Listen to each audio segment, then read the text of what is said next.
Professor Ramaiah here. He is from the Center for Social Exclusion and Inclusive Policy. Please settle down. I can't reach you out. Otherwise, it's really a nice feeling when you see a very vibrant, vigilant students. Yeah.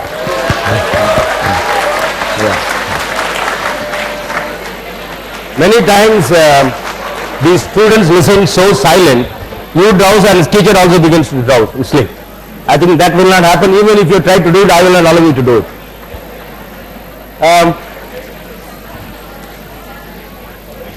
We are going to talk about an issue which we all cherish, right? We are part of the system, so obviously we will like to hold on to it, right?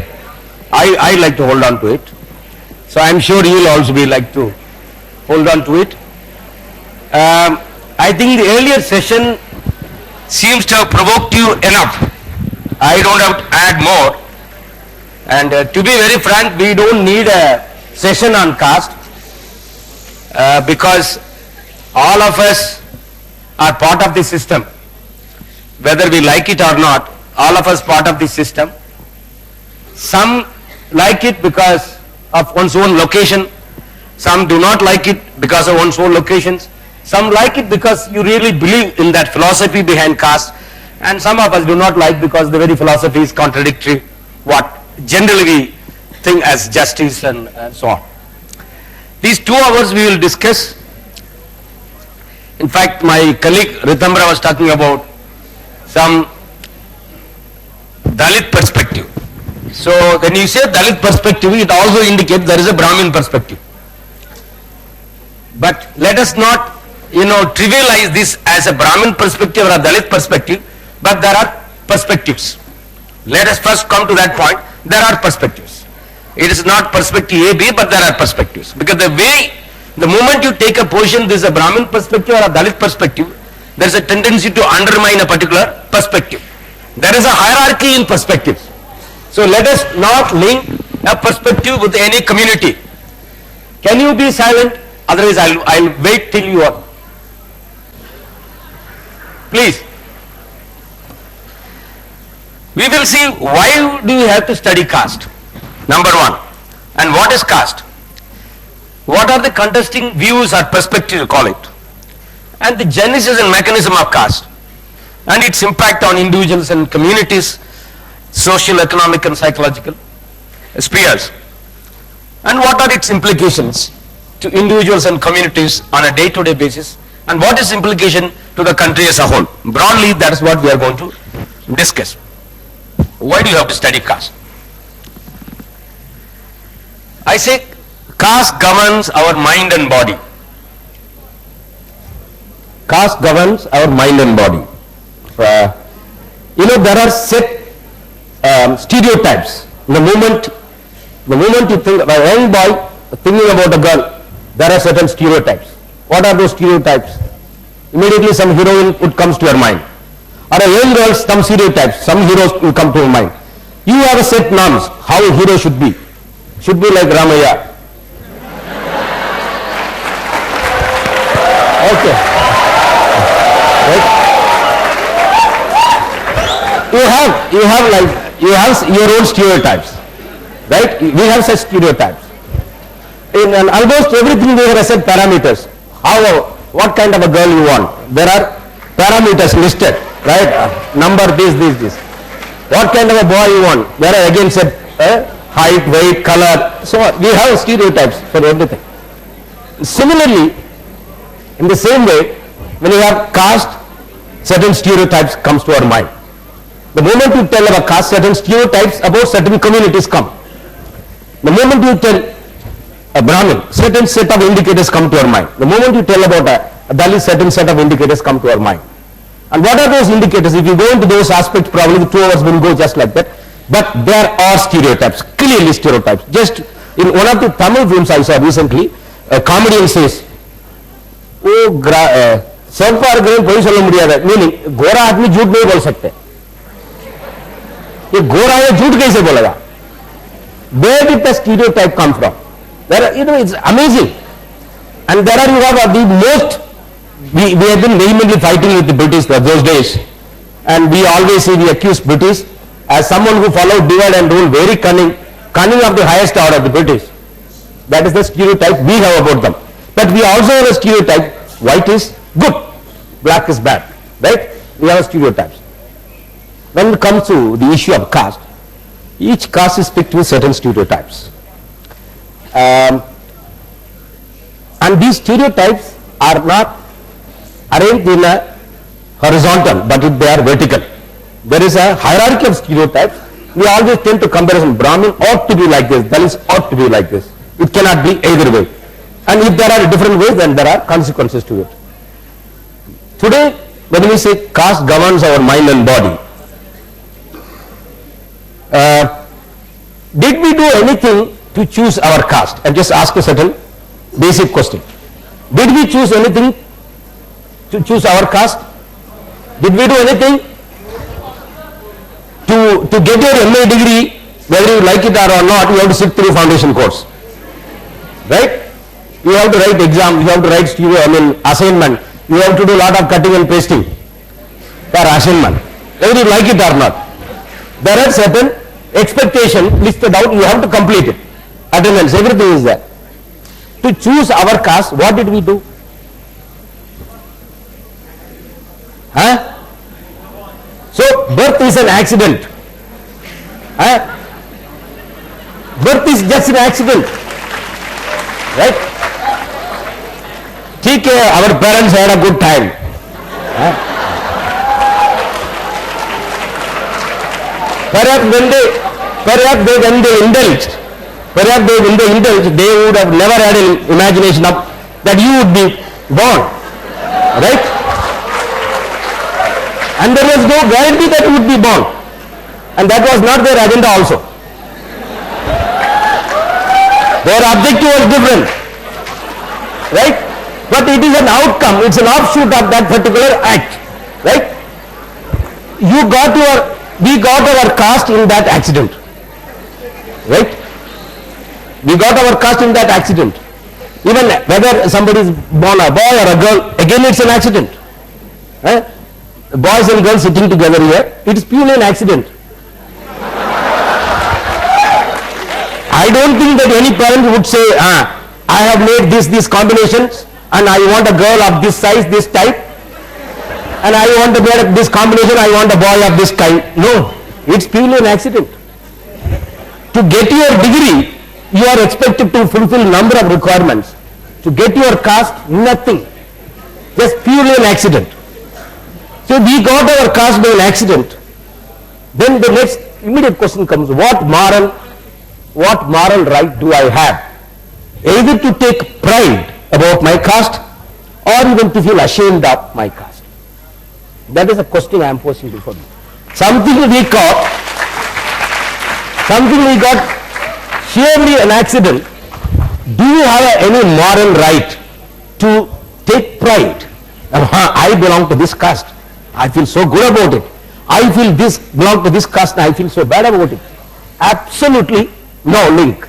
Somebody making a claim that I am an upper caste is, I would even say, it is an immoral crime, an unethical crime. We today believe in merit, that unless you contribute, you can't claim. What is the contribution we have made to make proud about caste? And the same way, one doesn't have to feel bad about the same accident of caste, that I am born as a Kshatriya, Vaishya, Dalit, or now Dalit, all these names that we have listed. So I think something which is merely an accident, we need not and should not, I would say as a teacher, take either pride or even feeling ashamed about it.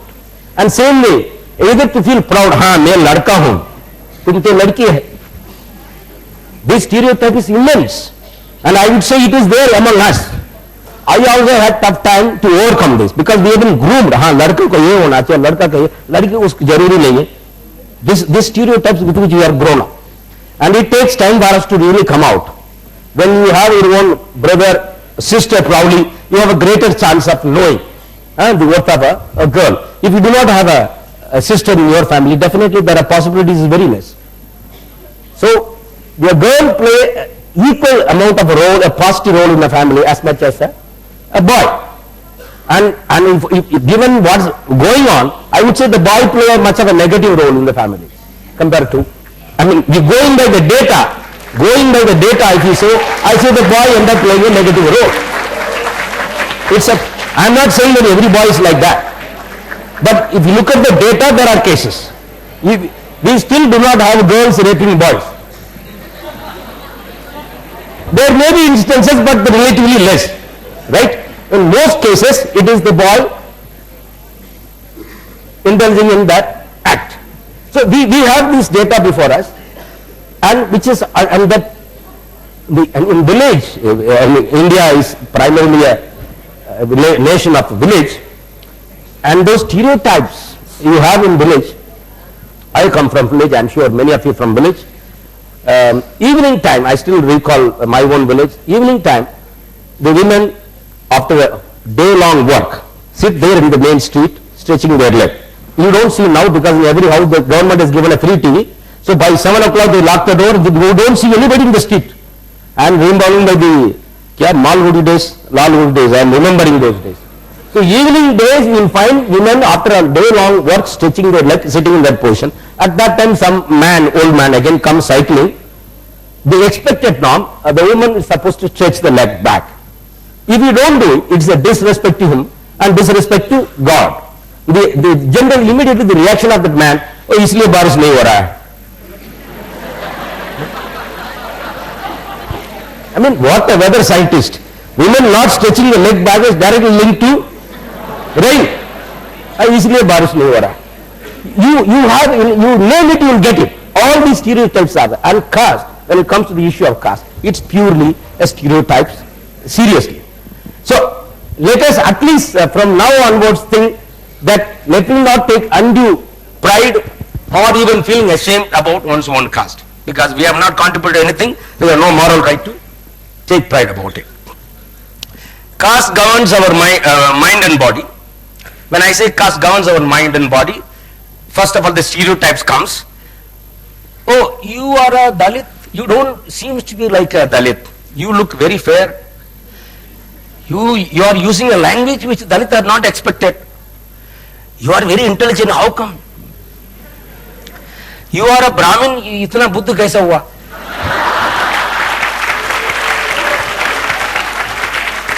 ब्राह्मण होने के बाद भी तुम ये काम कर रहे हो, ये अच्छा नहीं है. भगवान भला करेगा. Because of my limitation in my Hindi, once in some seminar, I gave a talk, भगवान बाला करेगा बोल दिया. बाला करेगा मतलब a different meaning. So because of my limitation in the language, I uttered those words. Anyway, so it governs, definitely it governs our mind and body. How it governs our mind, how it governs your body? That A.R. Desai did a major study in Andhra Pradesh in the 70s, and he listed certain stereotypes. One of the stereotypes, a Dalit woman can expose her body, and Dalit woman is meant for the non-Dalit men. There are stereotypes. So Dalit are not supposed to wear a clean clothes. Even clothes should not be clean. It has to be ugly. That's what the stereotype is.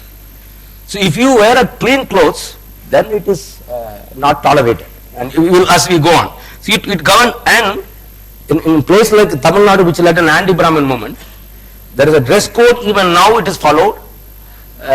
In the towel generally we use it. So in a Rajasthan kind of place, you tie it around your head, and pagdi in Punjab. These are status symbol. But the same towel, if it is to be used by a Dalit, he has to put it in the armpit and come like this. When somebody comes, you have to bow down. So it governs your body. If you belong to this particular caste, you are supposed to bow down. Just think about imagine a Brahmin Bandit. I am telling you at the beginning itself that caste is such a sensitive subject. Unfortunately, I have to make comparison. We will talk about women's issue. I have to make a comparison with the men. You can't compare with an animal. You have to compare only with the men. You can't help. So when I talk about caste, I end up comparing the different communities. Please don't mistake me.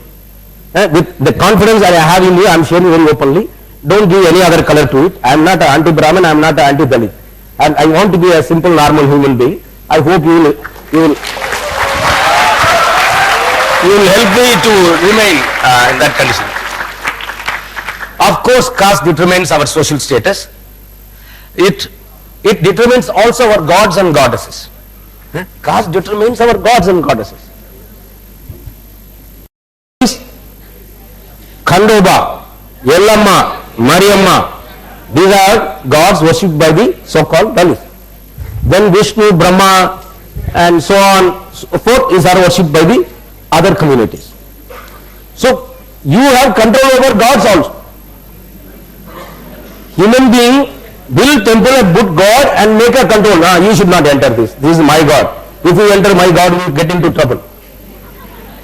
So God is afraid of human beings. How do I look at it? In a temple, somebody enters, that is a problem for that God. If it is not a problem for the God, then you should be relaxing. The woman entering a temple become a problem. You have a Lakshmi woman, Saraswati woman, Kali woman, but women are not allowed to enter the temple. Even now. How do you reconcile? What is the politics behind?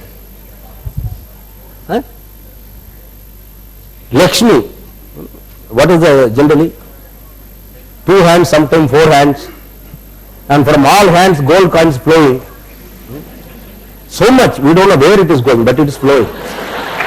It's flowing. The symbol of wealth is Lakshmi, goddess Lakshmi. But do women have right to wealth? I am asking certain basic questions. Symbol of wealth is Lakshmi, goddess. But do women have right to wealth? Symbol of power, Durga, Kali, is a woman. Do they have women? Do they have power? Every day and night rapes are happening. So the real people who hold power is men, but it is symbolically given as women. How do you? I don't know what is the explanation. Saraswati, again symbol of wisdom and knowledge. Saraswati keep playing Veena. In South Indian Saraswati, North Indian Saraswati will play sitar. So you have these differences. But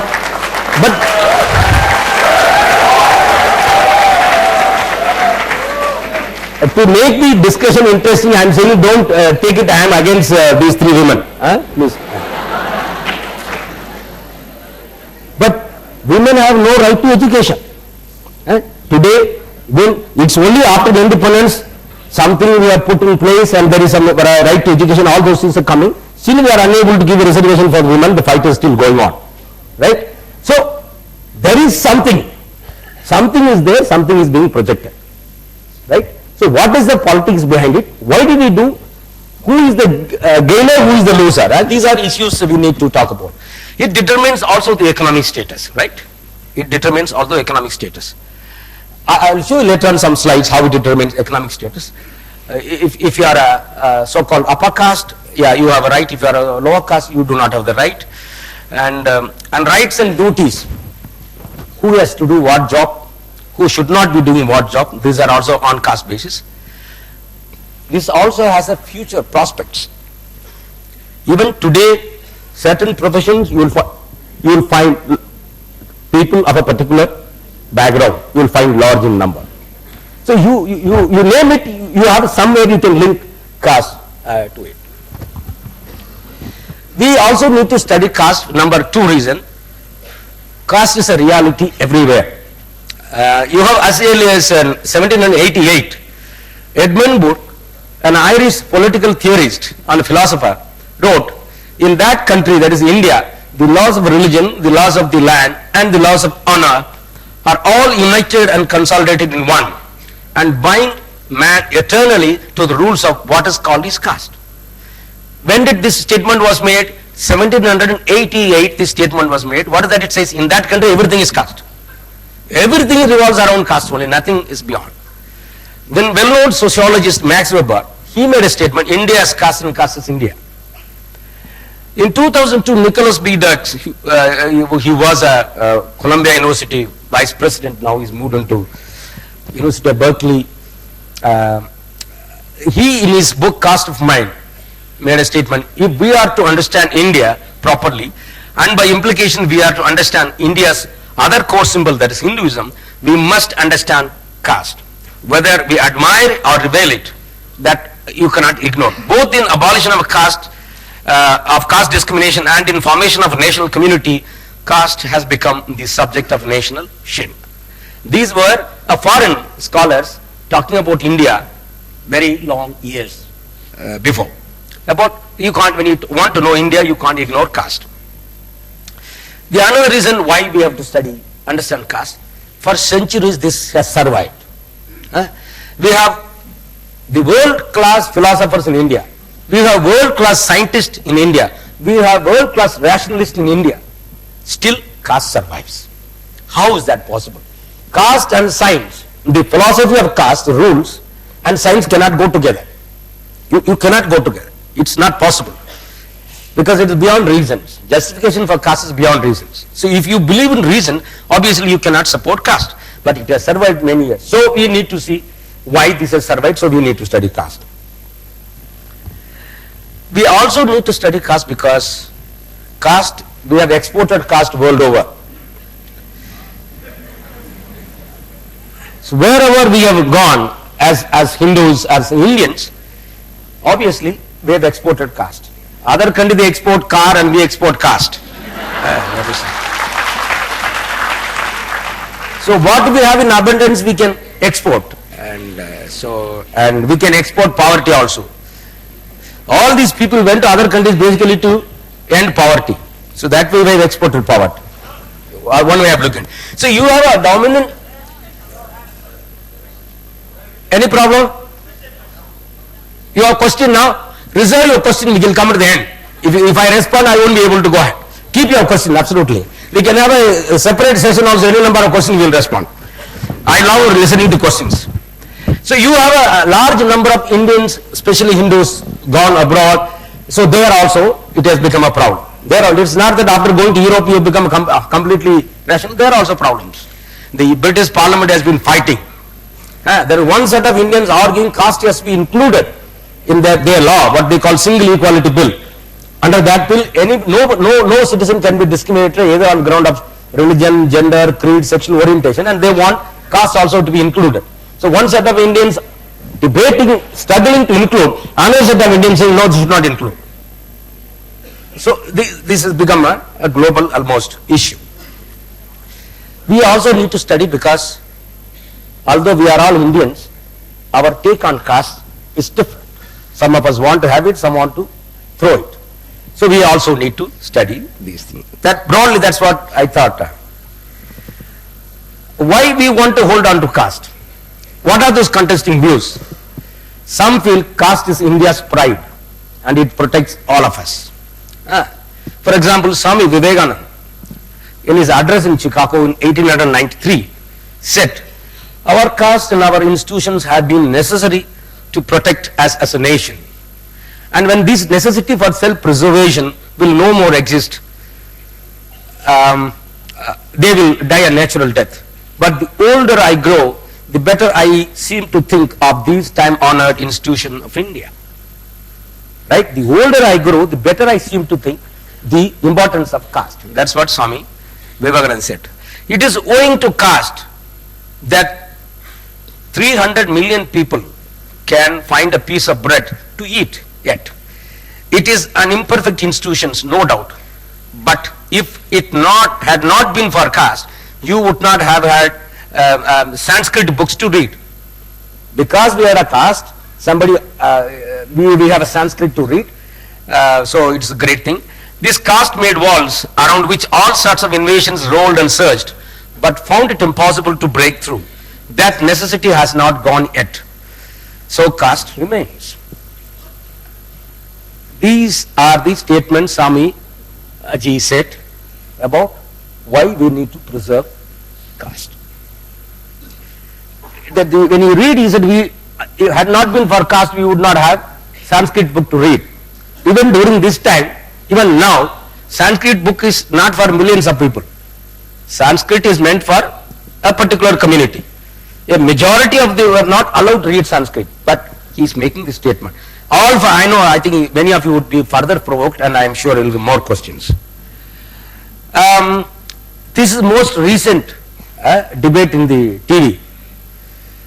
Present chairman of the Indian Council of Historical Research, Sudarshan Rao, once in his block wrote, the caste system was working well in ancient times and we do not find any complaint from any queries against it.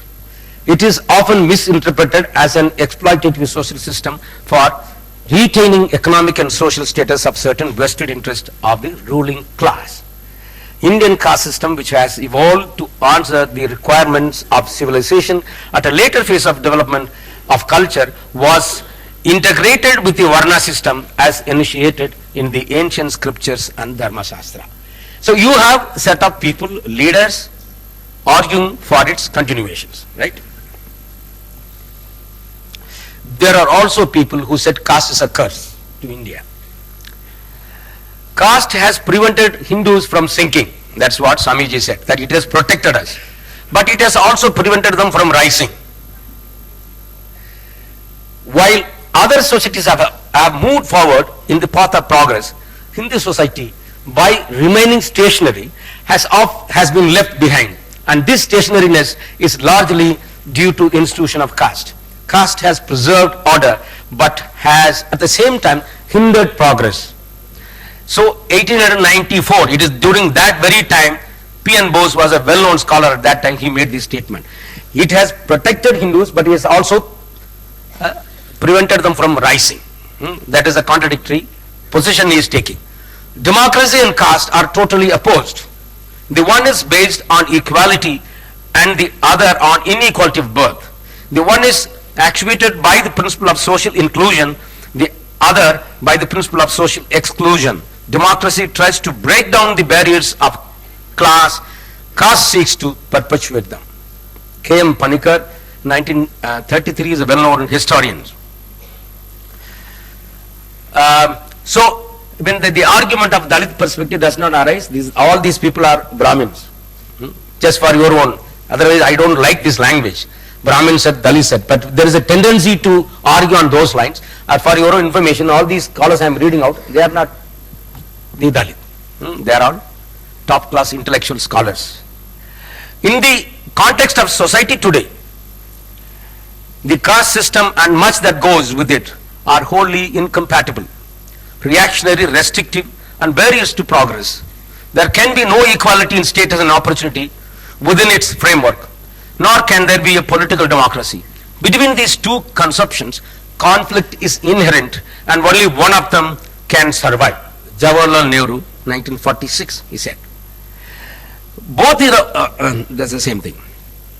So you have clearly two set of scholars, leaders taking positions on caste. And we have that position. I am sure among you there are some for it, some are against it. So that's the view continues even today. Let us spend few minutes on how do you understand caste? What is caste? Right? You know, the whole exercise here in this class foundation course is not to make a scholar on what is caste, but it's just to little bit understanding. So I am not going to the definition in detail because that will take much of my time. What are the characteristics? We don't have to read what caste is. I know you are all expert on caste. What comes to your mind? Let us not go into the definition. You don't have to look at Max Weber, everybody, or we would go to Risley. We don't have to read that definition. And maybe I have already sent you an article. It is there. What you would say, you will find there only. What, when the moment think of caste, what comes to your mind? Quickly. Anybody? Hierarchy, number one, done. Oppression, Varna Ashrama, differences, very good. What? Discrimination, differences and discrimination, that is a perspective, very good. Yes?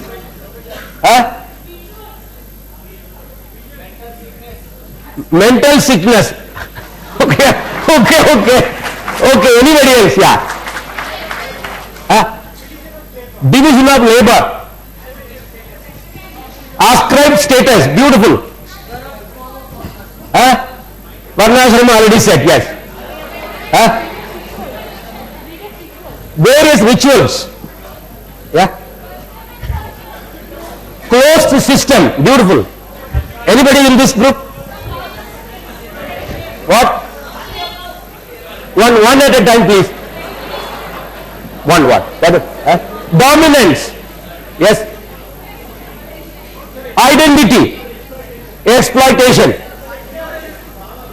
power, segregation, politics. You have not come one important point. I am waiting for it. Exclusion. Reservation, beautiful. Yeah, very important. Caste system means reservation, very good. Yeah. Mobility. Endogamy. Yeah, that is marriage within caste. That is an important point, yes? Debate. Yeah, wherever there is a caste, there is a debate. Very good. It's a healthy thing. Status, occupation.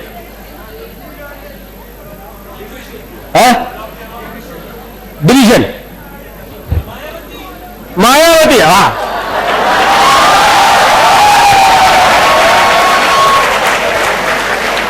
Who is this BSP man here?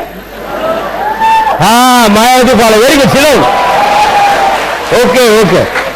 When you say caste, Mayavati comes to his mind. Very good. Yes. Diversity. What? Feudalistic. India?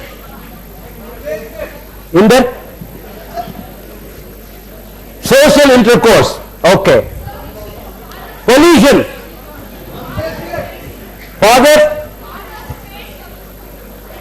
Father's face comes to men and think about caste. Very good. I think we will have a discussion what actually it is. Ambedkar. Yeah. Ambedkar already said. Hey, wait, one, please. Stereotypes, yes. Manu, you know who is Manu? He was a professor at Tata Institute earlier. Jati.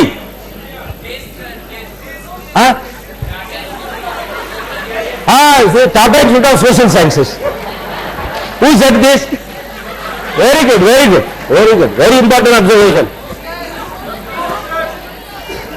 Yeah?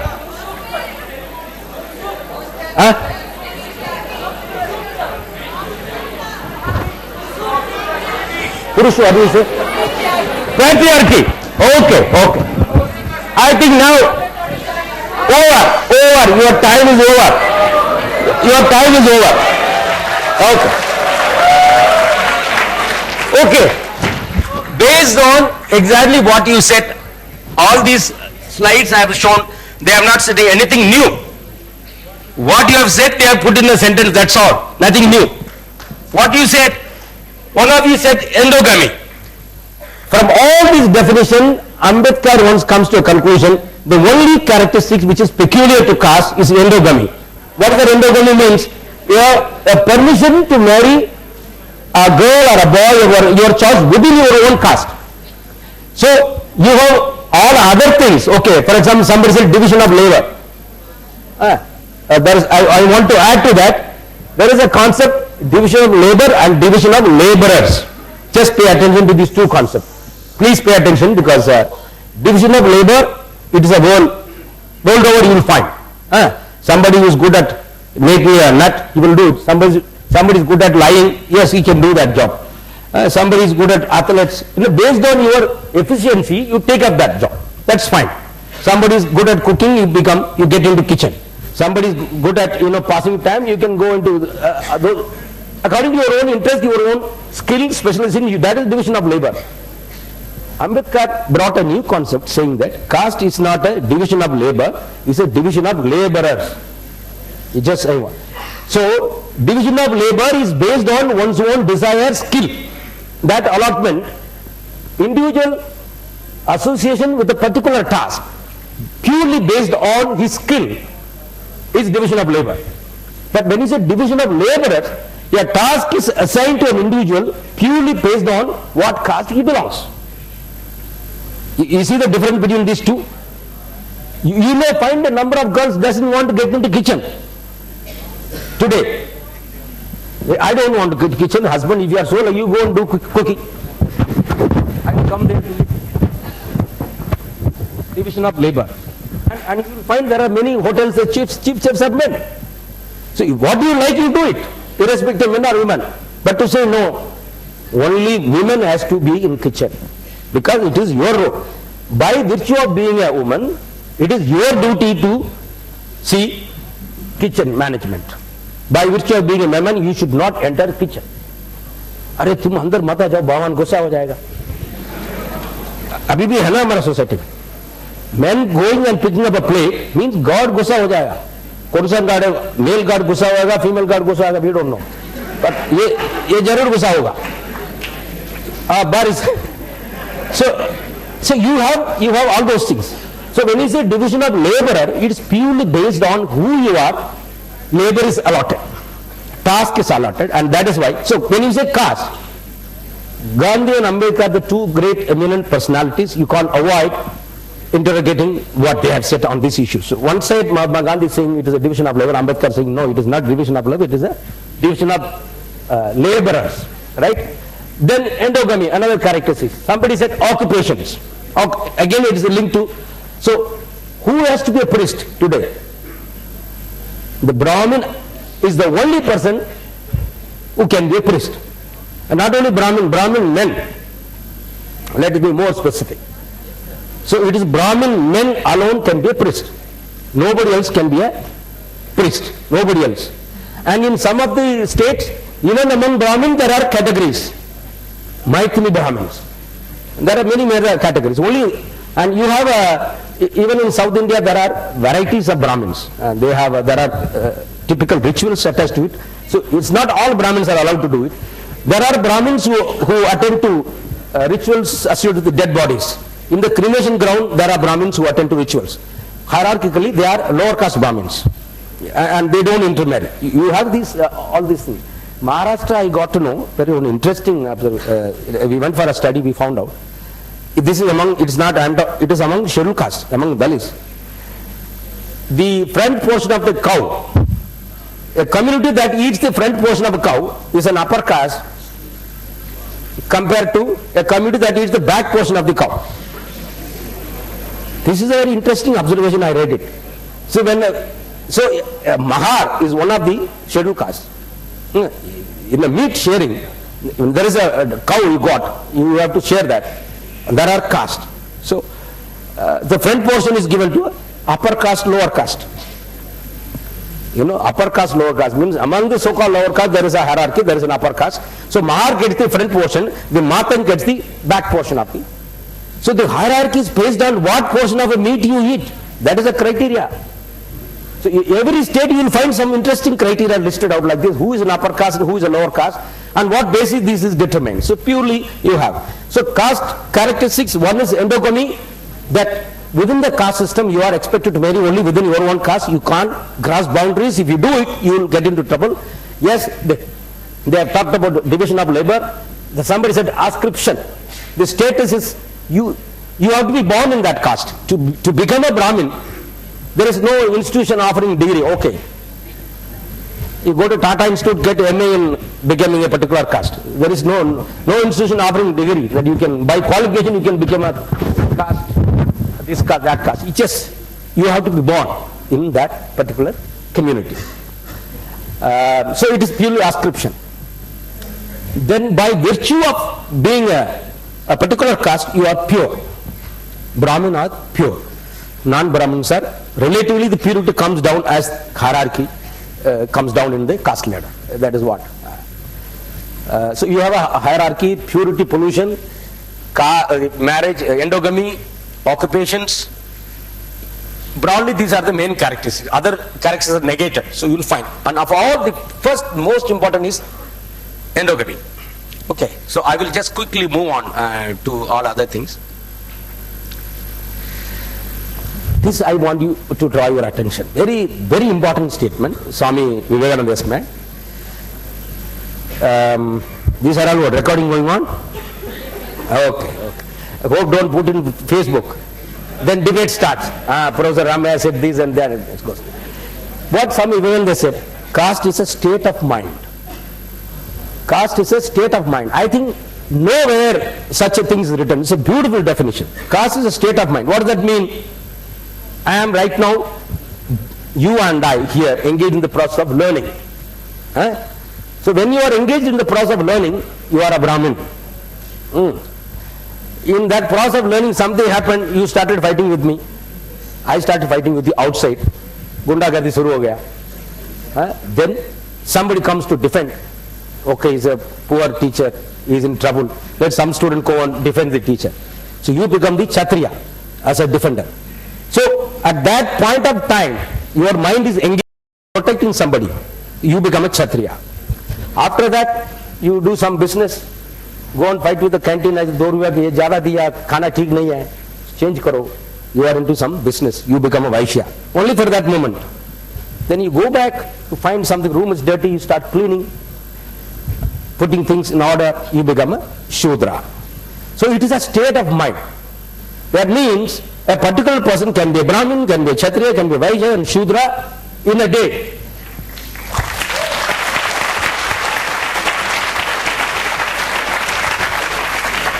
There is no gender involved, there is no caste involved.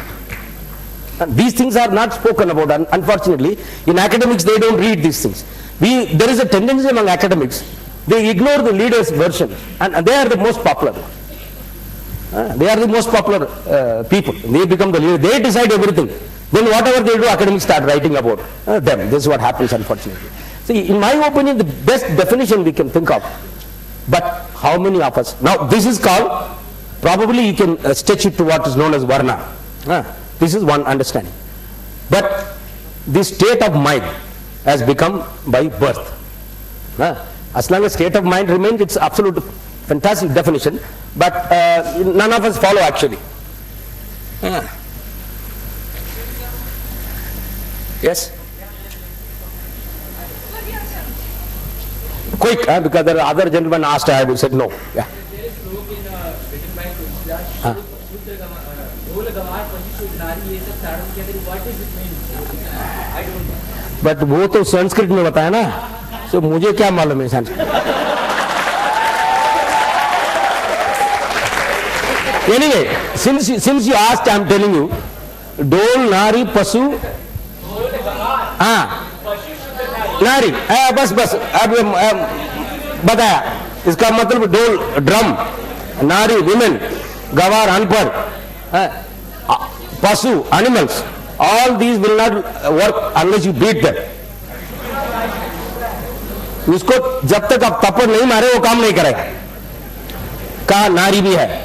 So men beat women because of this. हम नहीं बोल रहे, भगवान हमको बताया लड़की लोगों को मारने के लिए. कौन सा भगवान आई डोंट नो, उनसे पूछो, वो बताया. So तुलसीदास भगवान Tulsidas. So you will find, don't see, if a particular norms followed in a society for a long time, it is somewhere given always in the name of religion. Which religion I don't want to say. Every religion you will find certain stereotypes. Since we are debating on caste, which is the byproduct of Hinduism, we are debating. Otherwise, it is not a debate on religion. Since it is linked to caste, we have no option but to look at this. Caste in India means an artificial chopping off of the population into fixed and definite units, each one prevented from fusing into another through the custom of endogamy. Endogamy is the only characteristic that is peculiar to caste. A caste is an enclosed class. To him, the superposition of endogamy over exogamy means creation of caste. Caste does not mean division of labor, but division of laborers. That is what, from here he comes to a conclusion, endogamy is the only characteristic peculiar to caste, because all other things are there in other society also. Outside India also you can find.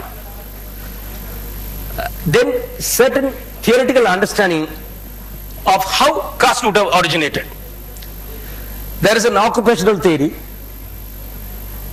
given by Nesfield, again a British scholar.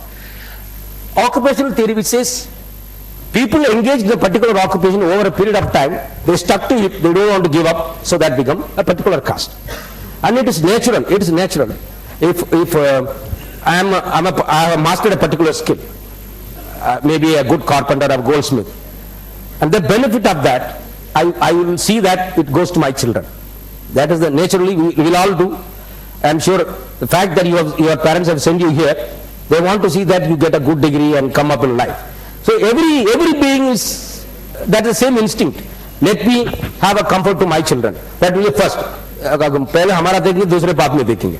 That is a natural thing. So when you have developed a particular skill and a particular task, you will see that your own children follow that. Provided that skill brings lot of name and fame and money, you end up doing a particular. I never wanted to become a professor. Unfortunately, I have become. Right? I wanted to become some music director or something.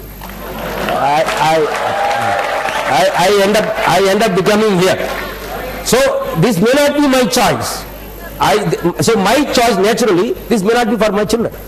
So I would like to, because I suffered. अब इतने सबको खड़े होना पड़ता है. Thank you. Anyway, thank you if you think that way.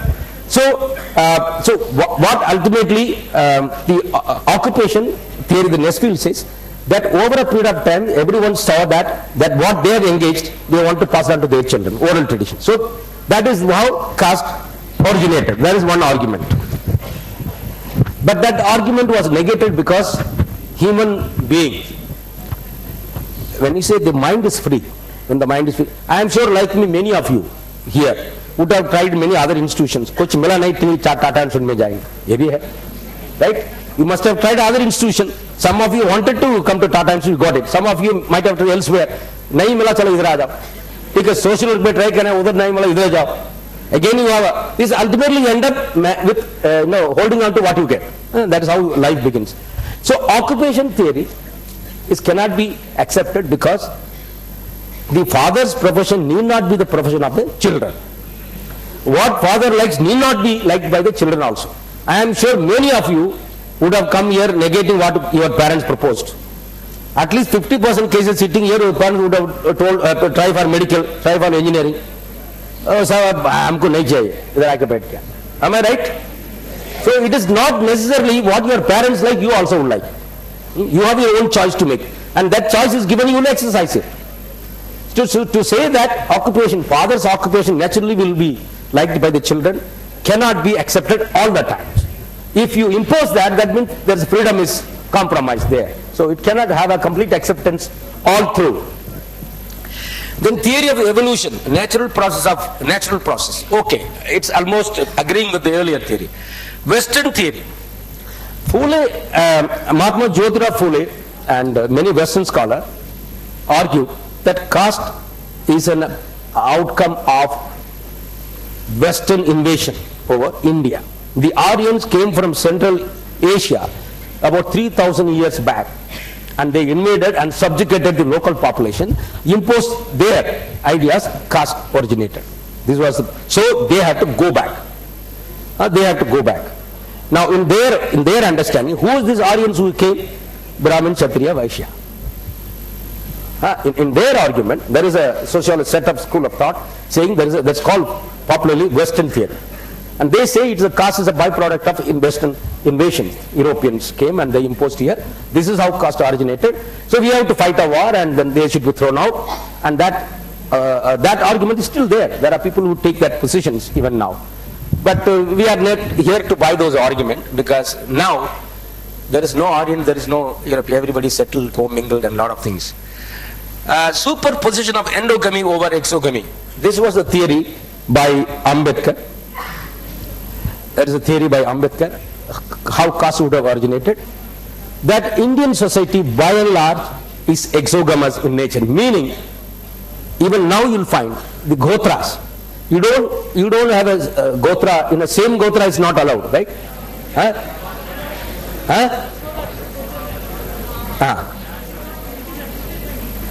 Yeah. So what is preferred is same Gotra or Sagotra? Different Gotras. Yeah. Yeah, the marriage, preferred marriage is different Gotras. Right? So you cannot marry within the Gotra. Am I right? That is the position. Even among tribes, this concept is there. A Topuno cannot marry a Topuno. A Sindhya cannot marry a Sindhya. You have this. So you go outside your own Gotra. outside Gotra means fusion. Outside Gotra means fusion. But caste is not going out, it is within.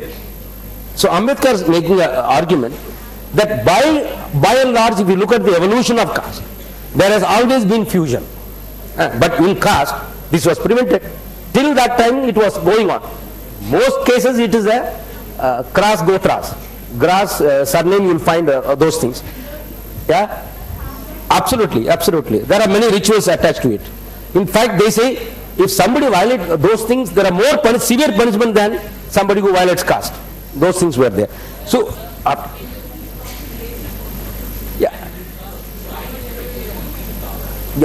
yeah. In race also, see, the natural tendency of anybody, I would look for a boy or a girl, my child, to marry somebody within closer to me. You will find most of these village areas, even in Maharashtra and Tamil Nadu, Mama ka beta, that I can marry my sister's daughter. I can marry my sister's daughter, it is my right to marry her. Nobody else can take her. That practice is there even today. Cross cousin marriage is the one. So you try to be as close as possible, so for many various reasons, right? You have that practice. So to that way, endogamy naturally becomes a natural order.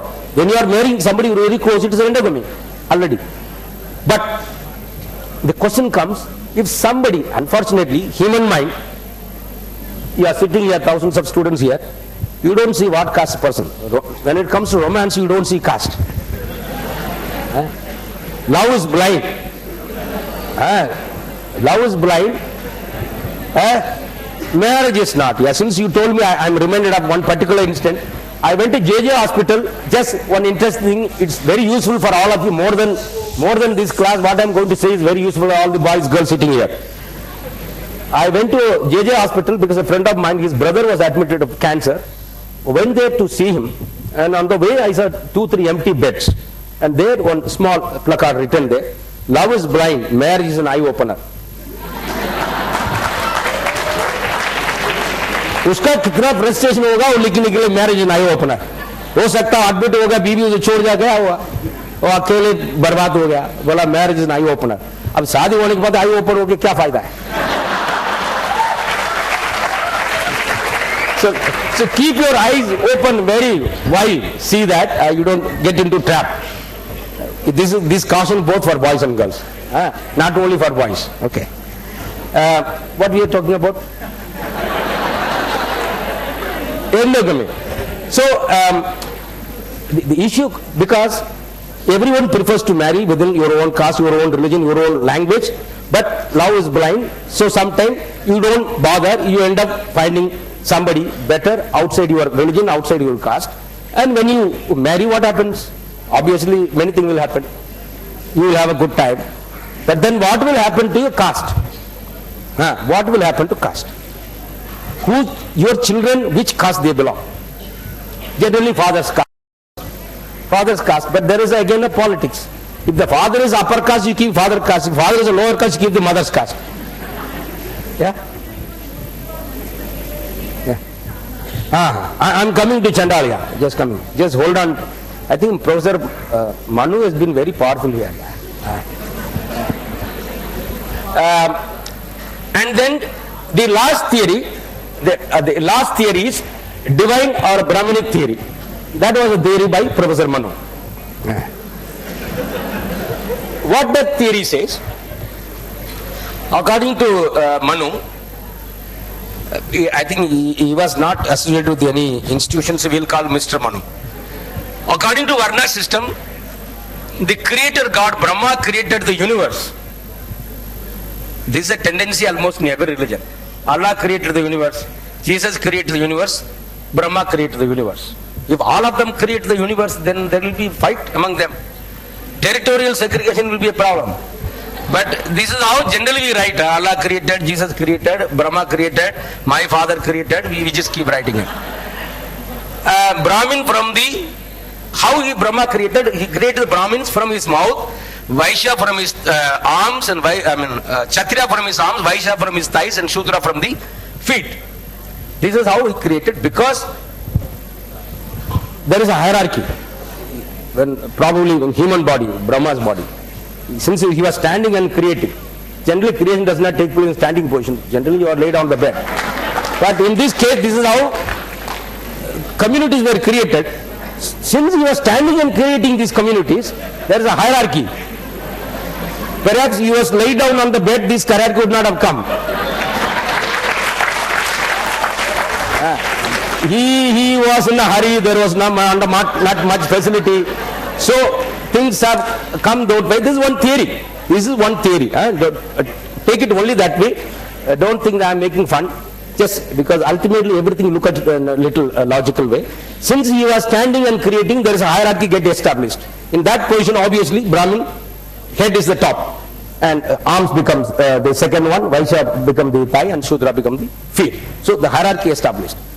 Then what Professor Manu said, that there is a purity of the Brahma's body. Mouth was the purest part. Because perhaps he was using modern toothpaste or something every time. So mouth was the purest part of the human body. So those who sprang from there become the pure community. Then arms is next to your mouth, so it is second. And that is how the purity justified. Since the feet is touching ground, ganda jaldi ho jaye, so wo Shudra, ganda lo, ye ho gaya. That's all justified. Then power. So hierarchy established, then power, how do you establish? Because he sprang from the purest part of the Brahmas, he is alone entitled to education. He is alone entitled to education because education मुंह तो बोलना ही पड़ेगा ना. You can't speak through your thighs. You have to speak only through your mouth. So obviously that also gets justified. That location also gets justified. Since he is on the top, so he is an ultimate for everything. He has an overall control. Director position ho gaya unka. Then all others have below them. So he has access to everything. Kshatriya has access to everything but knowledge. Vaishya has access to everything but education and power. Shudra has access to Jharu Pocha, nothing else. And then what is the population of Shudra? It's nearly about 60%. There is a pyramid structure. So since a huge population, I have already drawn one pyramid kind of a thing for your easy understanding. We'll go into that.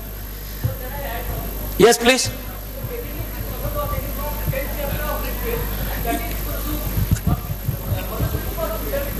Yeah, 90. Hymn number Purusha Shukta 90. Okay. Thanks. So you have social hierarchy. This is based on certain assumption and principles. Yes, please.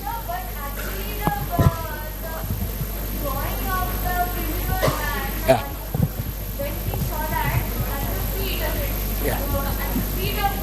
Yeah. Yeah. So exactly, could you elaborate upon what kind of jobs in our instruction we have looked at them more as the reference to land? Absolutely. I am coming to the point. Anything which you deal with the hand, anything we physically handle, you become the lower strata. Right? So whether you are tilling a land or anything you do, you are handling mud directly. So you get at the bottom of the pyramid. Now, you have IPC now, Indian Penal Code. Like that, Professor Manu has written his penal code. Few things I would like to read it for you. Few things I would like to, please, few things I will read it for you, what he has written, which is relevant to all of our concern here. He says, God created the Shudra to be the slave of all. Professor Manu says, God has created Shudra to be the slave of all. Shudra means kone hai? Today's backward caste. The backward caste population roughly around 55% population. If the 55% of the population has to be slave of all, how that country will progress? Right? Number one. Two, a Shudra committing adultery with an Aryan woman, a Brahmin woman, shall have his organs cut off and his property confiscated. Absolutely. So the offending part should be cut. That is what the verdict given by. So romance हो नहीं सकता है. When such a statement comes, उनको काट दूंगा. Romance कहाँ होगा? Right? खत्म. And that is very strictly followed at those days. Now there is a question why he was like that. We'll come to that point. A Shudra committing adultery with a woman of the first three castes shall suffer capital punishment or shall be burnt alive, tied up in a straw. How you have to kill him, that's also codified. A person who dies with a Shudra's food in his stomach will be born again as a pig or a Shudra. A person who dies with a Shudra's food in his stomach will be born again as a pig or a Shudra. What a scientific invention. अब इनके घर में खाना खा ली तो आप pig बन जाओगे. और clone this what is that cloning we practice at that time itself. From human being, yes.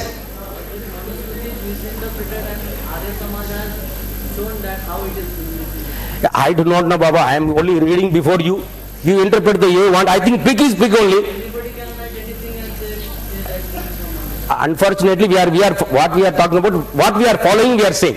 Somebody Manu did not write, his brother has written, okay? Or maybe his enemy has written. Our concern is not about who wrote. Our concern is what happened because of whatever is written. That is what our concern. I am just least bothered who wrote. Whether Allah wrote or Jesus wrote or Brahma wrote, I am least bothered. But what these great people wrote, how it is affecting our life today. Do we need this? That is the issue.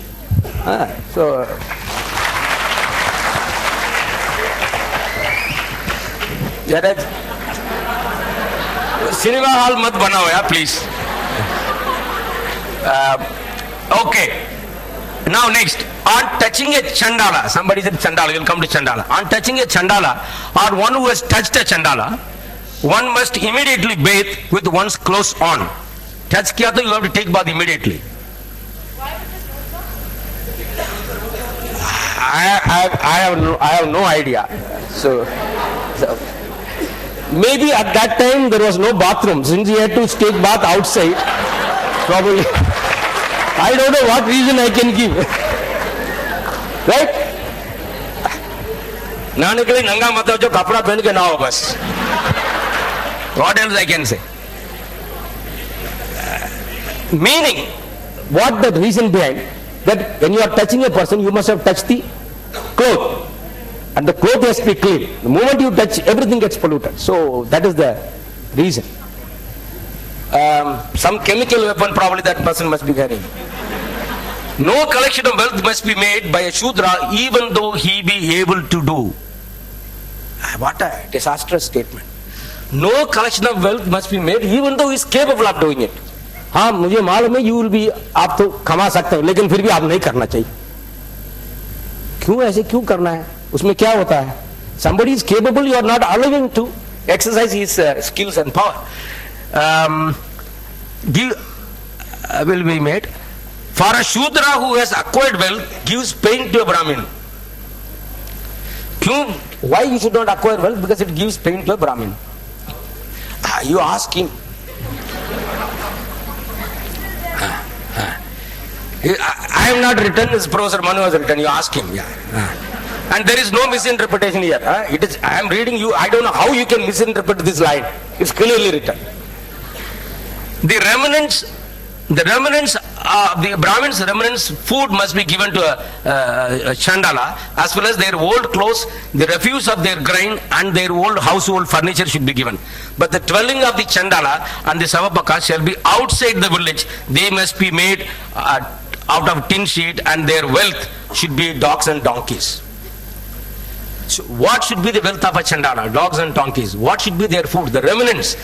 Food thrown out by the other community, they should take. And old broken furniture, those things are to be given. Yes. Savapakas is that, the house. Let me come. This again, unfortunately, I have not studied Sanskrit. Savapakas. But the dwelling of these Chandalas and Savapakas, there's another, see, in caste, what happens? No, listen. who sleeps with whom. Accordingly, caste is determined. If a Brahmin woman and combination of Kshatriya men, children so born as a different name. So Chandala is one. Chandala is one. I don't know Savapaka combination, I do not know. Since written Chandala and Savapakas must be such combination. Yeah. Yeah, it could be. I really do not know. That, yeah, it could be. Yeah, the Chandala is the one, according to Manu. Chandala is one. Chandala are children, illegitimate children born to Brahmin women and Shudra men. According to Manu, Chandalas are those children born to Brahmin women and Shudra men. This combination was never allowed. Brahmin on the top and Shudra at the bottom. Okay, the Brahmin men can come and have fun here at the bottom, but the Shudra men cannot have fun. It is that is what not. The punishment level is very high. The Brahmin men sleeps with the Shudra women, yes, it is not allowed, but itna problem nahi. Corporal punishment, maja le lo, bas nikal. But if the reverse takes place, then you become Chandala, and the punishment is corporal punishment. You will be killed. Now, I just want to quickly add, if there is any truth in this, what Manu has written. What is the population of Brahmin? 5% according to Mandal Commission's report. Maybe, whatever. What is the population of Shudra, backward caste? Around 55%. What is the population of Chandala, who is now considered to be Dalit or scheduled caste, whatever you call it? And Chandala are equated to scheduled caste and Dalits. I want to make one thing clear. Shudra means backward caste. They are not Dalits. So all Manu has written again that backward caste. Then you may ask question, who are the scheduled caste? Who are the Chandalas? And then one interpretation possible, they are the illegitimate children born to Brahmin women and Shudra men. These fusions should not take place. But it has happened. Once it happened, those children are condemned to be Chandalas. Now, if there is, if what is the population of Chandala today scheduled caste? It's roughly about 16% population, 18% population. Just do a little bit of arithmetics. 5% women, 55% men from Shudra to produce 18% scheduled caste. What would have been the fate of the Brahmin women? If there is any truth in what this man has written, 5% women, 55% men had a fun with 5% women to produce 18% population. How many times that woman would have been actually engaged? Practically, is that possible? Is that practically possible? Is that practically possible? Can 5% women satisfy 50% population? So, actually, even to talk about this is very painful, because what we are talking directly affects the sentiment of a community. It can affect. It can affect. But we have taken for granted this theory as truth, and we still utter in our day-to-day life as Chandalas. The real meaning Chandala is this. And then the Chandala is also linked to another concept called Harijans. There is meaning to it, there is truth in it. Harijans. Who is a Harijan? Again, a scheduled caste. Again, it comes back to Harijan. Hari means what? God's children. So if you are God's children, what about others? किसका बेटा है? तुम तो भगवान का बेटा, बाकी लोग किसका बेटा है? Why this question becomes necessary? Because when you go into the root of these concepts, Harijan, they say, there was a time, you all know the practice Devadasi system. The women, young women are dedicated, and there's a temple dancers as soon as they attain puberty. And then when young women go and dance in temple, what happens? Young women, item song. So young women go and dance in the temple, what happens? Naturally these priests get motivated and they engage in some holy act. And then children are born. Now obviously when he goes to home, he will say, Tumhara beta hai. If it is one priest, we can say, there are many priests. Who children? That time we did not have a DNA test. So who children it is? That priest refused, no, mera beta nahi hai. So having no option, wo Bhavan ka bacha ban gaya. Harijans. You understand how some people become Hari children? Because there was nobody willing to own. Nobody was willing to take ownership of those children. So they ultimately they become the children's god, Harijan. This is what. And that is why this was revolted and protested. Legally banned word. Harijans cannot be used. Anybody can be taken into task if these words are used in a normal dialogue. It is law. It's a law now. Yeah. This law came much later. So Gandhi cannot be implicated. Yeah. Now, a system that is affect the interest of a vast population, we also have leaders supporting it. Mahatma Gandhi once said, caste system is a natural order of the society and every Hindu must follow the hereditary profession. And the prohibition of intermarriage between people of different varnas was necessary for a rapid evolution of soul. So prohibition of intercaste marriage was necessary for the rapid evolution of soul. आप soul ऊपर जल्दी आपको उधर पहुंचना है, intercaste marriage नहीं करना है. He was very clear. How can a Muslim remain one if he rejects the Quran, or a Christian remain a Christian if he rejects the Bible? If caste and varna are convertible terms, and if varna is an integral part of the Shastras which define Hinduism, I do not know how a person who rejects caste or varna can call himself a Hindu. So you ought to hold on to caste to be a Hindu.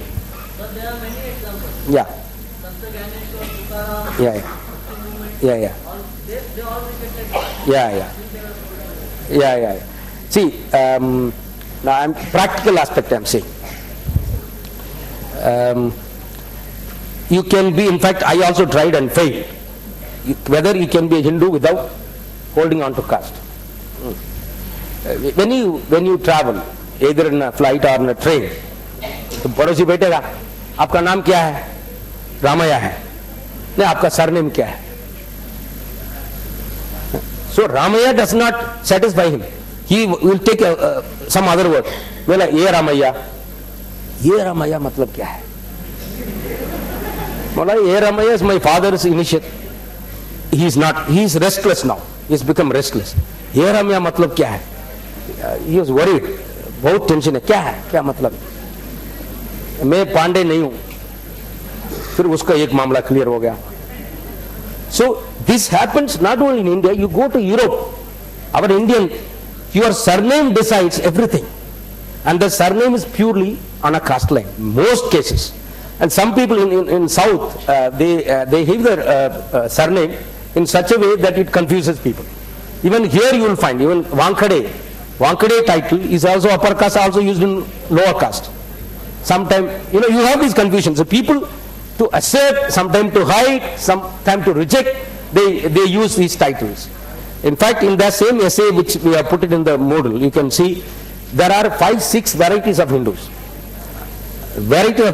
Some people who follow Brahma, they do not follow Vishnu. Some who follow Vishnu do not follow Brahma. There are various kinds of things, and there are rituals. Vegetarian Hindus, non-vegetarian Hindus, and there are people put cross lines. Some people put a vertical line. There are a lot of tension, and they don't intermarry. So, and some people who believe in Vedas, some people who do not believe in Vedas. You name it. Some people who follow only Bhagavad Gita, not the other things. You have this confusion of all those things. So which Hindu you are talking about? And some people say idol worship. Some people no, just they don't follow any idol worship. You have varieties, and they strictly follow, and they don't intermarry among them. So these confusions are there. So we do not know whether you can be Hindu. I wish.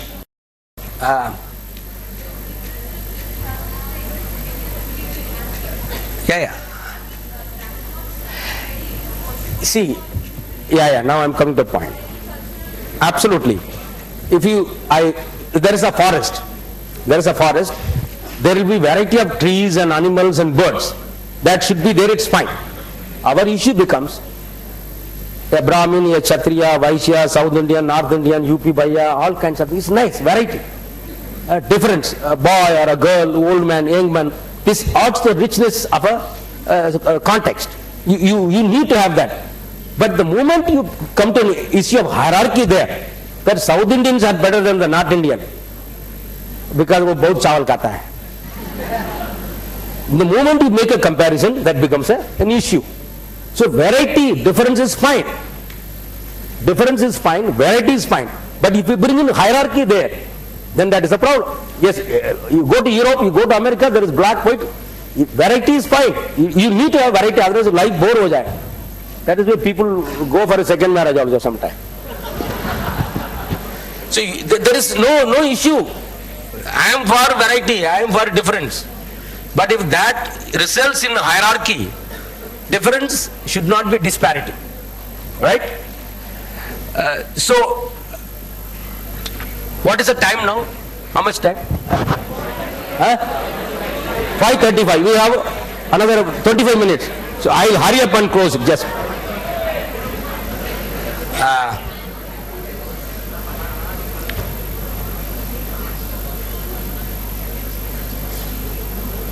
Okay. This is another important point I want to share with you.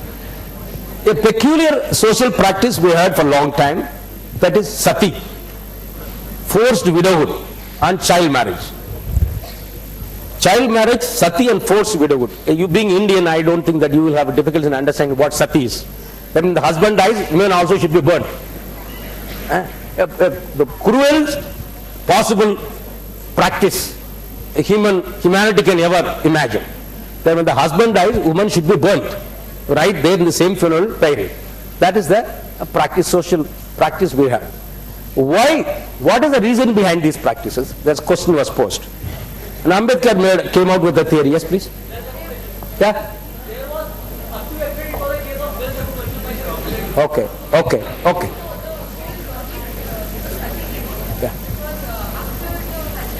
Yeah.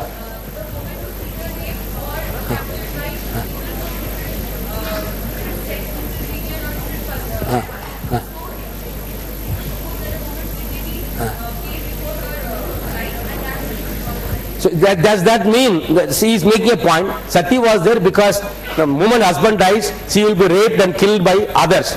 Were they living in a jungle and vultures? That somebody dies, uska koi bhai nahi hai, behen nahi hai, brother nahi hai, everybody will rape. Is that the practice? That was one of the reasons, justification given. Property was one of the reasons. Interesting explanation given by Ambedkar was that once Kshatriyas were alone allowed to go for warring. They were the one community. And at those days, many of them were married at very young age. And since the community was as such very less in percentage, in number, many of them got killed. Many of the Kshatriyas men, warring men, got killed. What will happen to the young women there? Young women, married, just married, husbands were there, not there, and what to do? Since they were young women, they have to have their partner. Within the community, there was no partner left because many of them were killed. Listen carefully. Within the community, many of them were killed, there is no men. So there is a surplus of women within that community. How will you deal the surplus women there? How will you deal with the surplus women? The first thought that either the women themselves will find a partner outside or men will find you attractive. So on both sides the danger is there. Either you get hooked or you yourself may hook the men. Since there is no men within the caste, you may find a men outside your caste. Among Brahmins, because they are already a competition. So you have to find somebody below because the resistance will be relatively less. And since there is a stereotype of upper caste being superior, more beautiful, the tendency of the lower one to go to the upper caste is immense. So the first solution was dealing with the surplus women, make her ugly. Make her ugly. She is attractive now, you make her ugly. So put a gungat so that she is not visible so easily. Ask her to wear only one type of clothes, white clothes, so that she is not attractive. Let her not wear bangles, let her not wear gold ornaments, let her not put lipstick and all other things. Ultimately make her ugly so that she is not get attracted towards other one. And shave off the head, the hair. All those were imposed first. So when just by putting gungat you can't restrain feelings, right? Things did happen. Even after putting gungat, even after making her ugly, not ugly is up to the men to decide. So just by putting a gungat you can't stop that process. So think there obviously there must have been something. So what to do then? So then they decided. So girls are there, so get her married, but they are very young. To these, whatever few men left, you get them married, so that she is not finding for a partner outside. That's second option. Both options did not work. The last option, burn her. Burn her when the husband died, immediately, so that she does not find a partner outside the caste. This was one explanation given by Ambedkar, that sati, childhood, girl child marriage and forced widowhood was mainly to protect caste, to stop caste structure being collapsed. That was the one. You may agree or disagree, but it's worth reading that argument. You go, because I don't find any other convincing reasons why this practice came into it.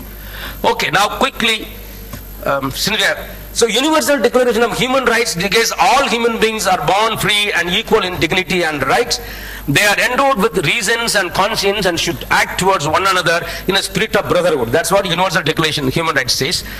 The spirit of Indian Constitution is very much in tune with these universal ideals, with its commitment to secure all citizens liberty, equality and fraternity. But according to the principles of caste system, all human beings are not born free. All human beings are not equal in dignity and rights. All human beings are not endowed with reasons and conscience, and therefore should not act towards one another in a spirit of brotherhood. If you have to follow it is caste, then it just goes the opposite of the Universal Declarations. Towards unity in disparity, that is the point I was arriving at. Caste, there are scholars, Dipankar Gupta, caste is differences. Caste is difference, it's not a, but I am saying caste is a disparity. Brahmin are not Kshatriya, Kshatriya are not the Vaishya, Vaishya are not the Shudra, and Shudra is not the so-called scheduled caste. They are different by name, but there is a disparity in every respect. Disparity in terms of status, disparity in terms of access to wealth, access to education and everything that will promote the economic life of an individual's community. There is a disparity. So diversity, another term. Diversity, difference, these are different words used to justify caste. But I am saying difference is fine, but disparity cannot be fine. Difference invariably lead to disparity. So yes, Brahmin is one caste, Dalit is another caste, difference fine. But Dalit cannot marry a Brahmin, Brahmin cannot marry a Dalit. Because there is a disparity in terms of everything. So roughly, how we have divided the populations, you have 5% population on the top, about 6% population Kshatriya followed, Vaishya around 6% population, the backward caste, Shudra, 52% population, and at the bottom you have Adi Shudra, scheduled caste or Dalits, around 15% roughly. The orange color is of the population, and the yellow color outside is about their access to property, status and so on and so forth. It's a rough diagram I have drawn to make you understand. This population, this diagram I only drew. The percentage population is based on 1930, because that was the only census you had a percentage population all. I think in terms of population, I think all the castes are doing very well. So you may not find much of a deviation in the population. The Dalits are doing well and Brahmins are doing equally well. So don't worry about the percentage population. So when there is a disparity of this kind, the constitution, we are saying that value or constitution, its ideals, justice, liberty, equality, which are necessary to realize the ultimate goal of fraternity. Just quick statement, explanation. Why liberty, equality precedes fraternity, right? You just pay the attention to these three concepts. Liberty, equality preceding fraternity. What is fraternity means? Ekta, oneness, we feeling. We as Indians, that's what fraternity. That feeling cannot be realized when there is an absence of liberty and equality. Okay? that oneness and Bhaichara, Ekta can become a reality only when there is equality, and that may lead to liberty, liberty that may lead to equality, resulting in fraternity. That is why in the Constitution it is a conscious choice. The words placed in the preamble of the Indian Constitution and fraternity at the end was a deliberate thing. So unless you realize liberty, unless you achieve equality, fraternity can never become a reality. That's the point. And obviously you have a number of provisions in the constitutions for almost every community. For the scheduled caste, you have provision under 15(4), education reservation, employment reservation, political reservation, economic development, special protections. All these things there are for, all these things are for people at the bottom of the caste. But in my opinion, there is no community in India which is not protected under the Constitution. Can you pay attention? In my opinion, almost every section of India is protected under Constitution. There is nobody left. If there is no army, in India, the army is represented by all communities, and the higher, largely by the backward caste communities. If the army is not there, all of us cannot be there. The army is protect the nation with all. We may have crooks as political leaders. From 50s, you have all kinds of chore in politics. But the army was there. They protect us. The police has been there. There are loopholes within the army, within police. But had they not been there, no Brahmin would be able to be alive. No Kshatriya would be alive. No Shudra can be alive. So ultimately, if the army is there, represented by almost every caste in every community, including minorities, you have to value that. So protection need not be just in employment. Protection is of various kinds. Another important point. In India, most of the industries, economy, are you getting restless? I know it's 6 o'clock. In India, most of the industries are owned by the so-called elites, and by and large they come from an upper caste, upper class. You have a Bajaj, you have a Tatas, you have a Ambani, you have any private sector you think of it. 1950, under the foreign policy, we decided not to allow any outside companies inside India. It was a conscious choice made by the state that henceforth no Dutch, no French, nobody, Americans, no Europeans can come and have their company in India. Why? Because if they enter, Tatas and Birlas would collapse. Listen carefully this point. If those private companies entered India, probably you would not have Tatas and Birlas. Obviously they have more money, more technology. Obviously they will, that is how they were ruling India. Now you are managed to send them out. But if you think that we are all very powerful, meritorious, we should face the competition. Okay, come European, come Dutch company, come Americans, come. We will face consequences. We are competent. We are meritorious people. But we know where we were at that time. So we decided, please don't come. Henceforth, you don't come. So, in my opinion, that is also a reservation. Is it not a reservation?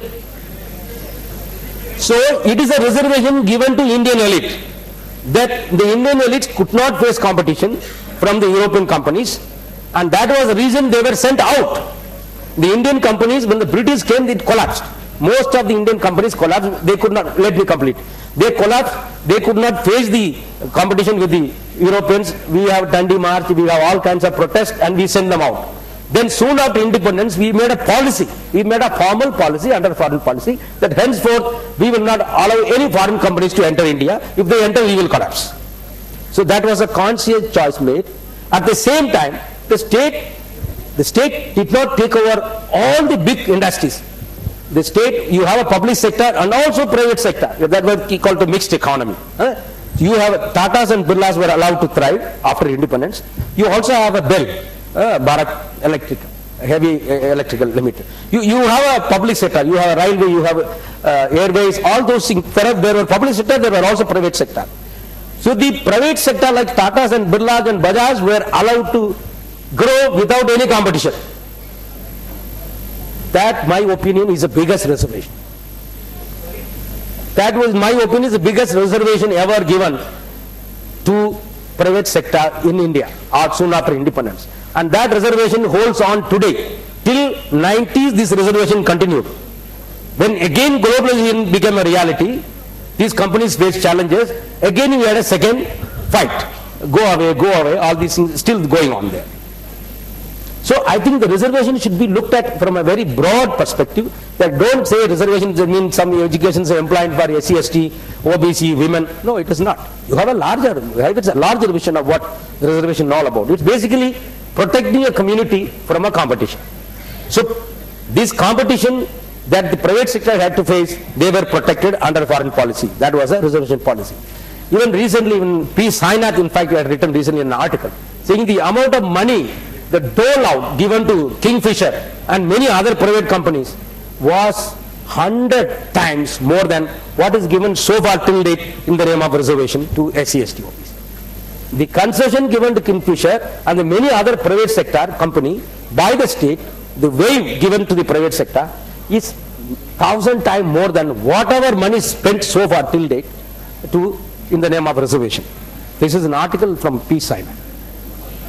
P. Sainath, a well-known columnist who writes, mostly covers issues in rural India, right?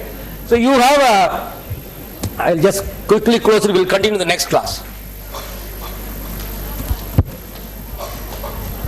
So you have that last slide, last 1 minute dear, just I'm coming to the last slide.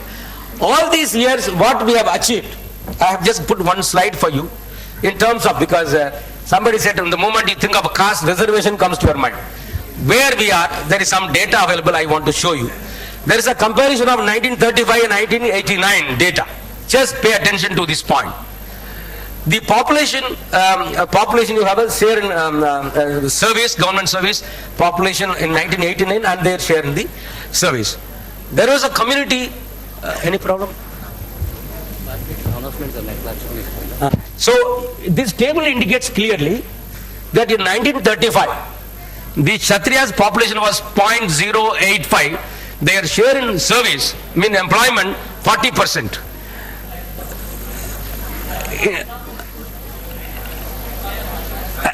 That was 1935. In 1989, their population increased to 1.3 and their share has come down to 7%.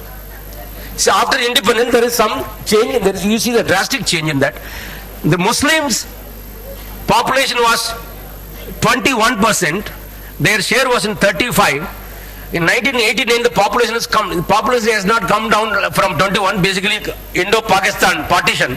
So half of the population went to Pakistan. Don't think there was no special family planning and it's come down.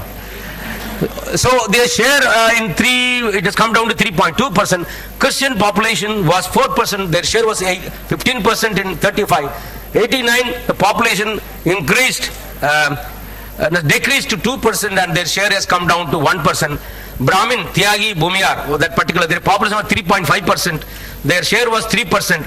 After independence in 1989, their population increased to 5.2. I think Brahmins have done hard work. Population increased to 5.2%. Their share has increased to 70.2%, 0%. Right? So after independence, who gained what we have achieved is some data for you. Rajput population was 2.5 and their share was 2%. Population in 1989 increased to 3.80. Their share has come down to just 1.70. Like that you come to the last slide. The Dalit, SC, ST, backward caste population was 64% in 1935. Their share was just 1%. In 1989, the population is increased by 4%, 68%. Their share has come down, increased to 8%. So 64% population in 1989, 68% population sharing just 8% service. Is the difference or a disparity? Who is that person? It's a difference. Is it a difference or disparity? This is purely a disparity. I think these are concerns, very serious concern. You have another data. Group A, Group B, Group C, Group D, representation of different communities. SC, ST, OBC and others in various categories are posted in Indian embassies. Here one interesting. Group D is generally cleaning, sweepers. This is one area, because it is embassy, the upper caste representation very high, also in group D position, 91%. You are getting the, you see the point? Group A, SC representation 8%, ST 1%, OBC 0%, upper caste 91%. Group B 4%, 0%, 5%, 94%. Group C 4%, 1%, 1%, 93% upper caste. Group D 7%, 1%, 91%. Even in group 4, that is D, that is really sweeper position, there also it's 91% because it is embassy. In embassy, even sweeper gets 30,000, 40,000 salary. And that's what it means. Let us come to the last one. Let us come to education institution. They are scholars, they are academicians. We think education will change the problem. How universities have responded. The categories, social science faculty, representation of different categories of people, social science and science faculty. The minority communities in social science represent only 1.7%. Their population is about 15%. Science faculty 3.2%. SCST represented 1.2%. In science 0.5%. OBC 65% population representing 6.8%. And in science 2.4%. Upper caste 15% population. Representation social science 90%. Science faculty 94%. And there is a growing crimes, atrocities against people of lower castes happening rampant. So I will just stop it here. I know you have a lot of questions. We will discuss in the next class, and there is an announcement by a student. Please come over. And thank you so much.